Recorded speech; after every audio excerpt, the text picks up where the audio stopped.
9.1 সমাধান। আমাদের বাম পক্ষ 1 divided by 1 plus sin a plus 1 divided by 1 minus sin।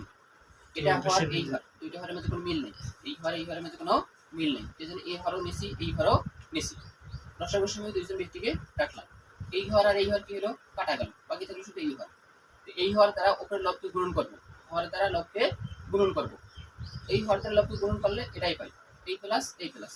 এবার এই ঘর আর এই ঘর কাটা, এই ঘর গেল কাটা গেল। বাকি থাকলো শুধুমাত্র 1 প্লাস সাইন এ।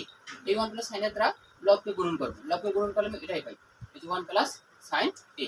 এরপর আমরা দেখেন এই যে এই সাইনের সমান আমাদের কি আছে মাইনাস, আর এই সাইনের সমান আমাদের কি আছে প্লাস। প্লাস আর মাইনাস কি হলো?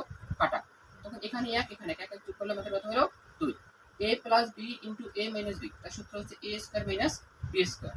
a square minus b square. 1 এর উপর স্কয়ার দিলেও তা না দিলেও তা। এখন দেখেন a এই যে 1 minus sin square a, 1 minus sin square a, তার সূত্র হচ্ছে cos স্কয়ার a।